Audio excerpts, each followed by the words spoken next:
Cameras rolling, cue good stage, action.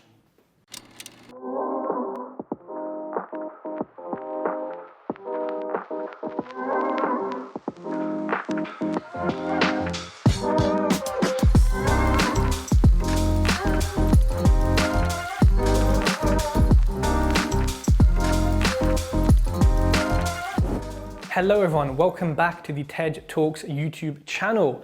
On today's video, we are going to be talking about running a business. Now, I talk a lot about property, I talk about mental health, talk about mindset, but let's focus on the actual running of a business because you've got the kind of statutory, boring, things you have to do for HMRC and for Companies House, your statutory rules as a director.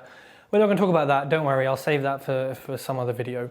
We're going to talk more about what it takes because, you may have heard the statistic, 99% of startups fail in the first years?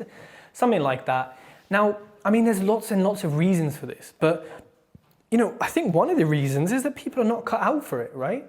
Because running your own business means you do everything. You are the motivator. You are the person who gets yourself out of bed every day, who takes a lunch break to make sure your head is refreshed. You are the person that says, right, well, today I need to make 10 calls and tomorrow it's 20 and that. But you're also the person who says, I made 7 calls and it's sunny. Let me just go outside to the park, or let me just play Xbox today, or you know what, I made that much, it's fun.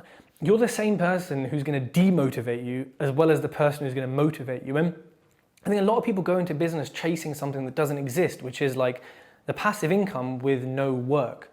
And to generate passive income, whether it's through property, whether it's through other kind of products or revenues, it takes work. Everything, including the tiny enzymes in your body, has an activation energy, right? And what that means is, in order for them to continue working at the optimal rate, in order for you and your business to grow at the rate and to maintain at the rate you want, there's this bump, right? There's this activation energy that, you have to have this big bunch of work to get through it and then to carry on at the kind of optimal level. And it's with anything, getting out of bed, you have to, actually pull your muscles out of bed.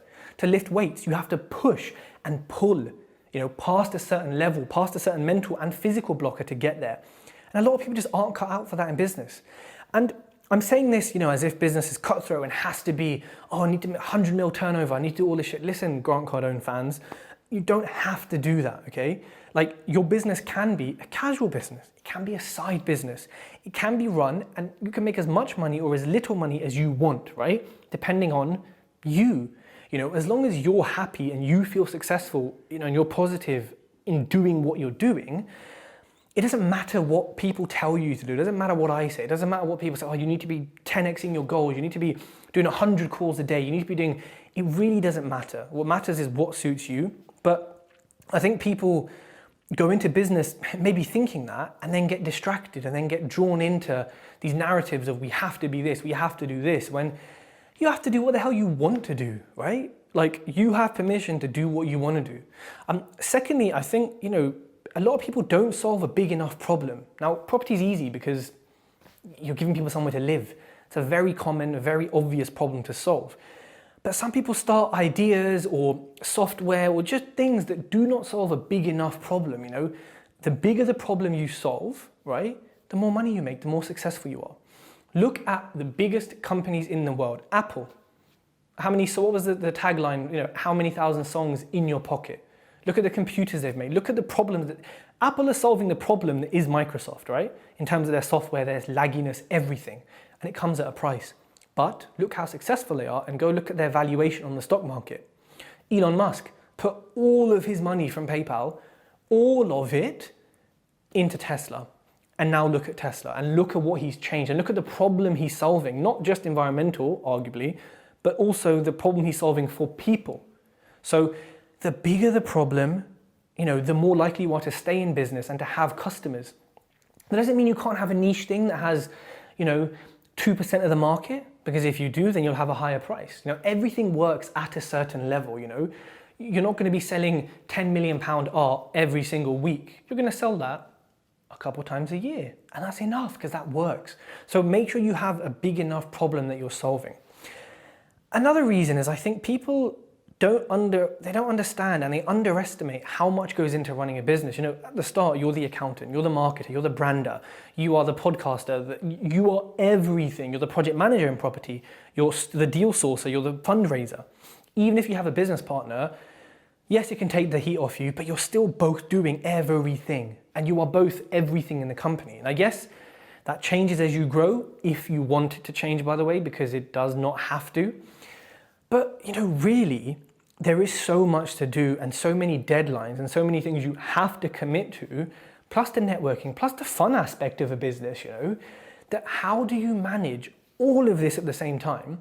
And how do you grow this and maintain it whilst then growing and maintaining the actual idea or business? And then how do you innovate whilst you're dealing with the drudgery and the crap of admin and paperwork? People really underestimate this. And simply put, you just can't. Even in property where it's fairly straightforward and fairly simple, there is still a lot you have to go through.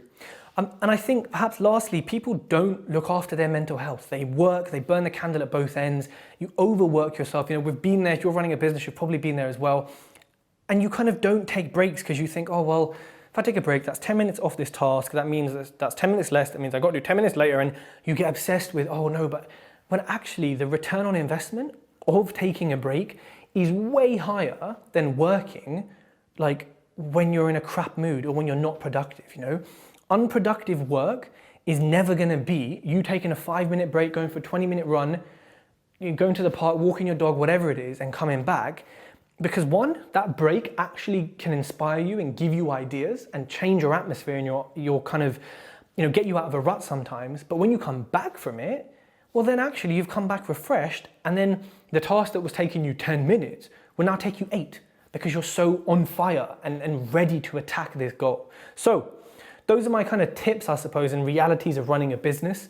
It's not for everyone. The economy wouldn't work if it were for everyone, but if it is for you, and if you're thinking of starting a business, follow people on YouTube, listen to podcasts, speak to people who've done it, speak to people who are real about it and understand both sides of it, because you don't want to jump into it, quit your job and then start working for yourself from home, which by the way, in itself is a big shift to then be like, yes, I did not expect this and I'm overwhelmed and I can't deal with it. And if you have an amazing product or service and it flies off the shelf, you're going to be so happy, but you're going to be so annoyed because you won't be ready for that. So please prepare yourself for running a business. Don't forget to hit subscribe and check out these videos here.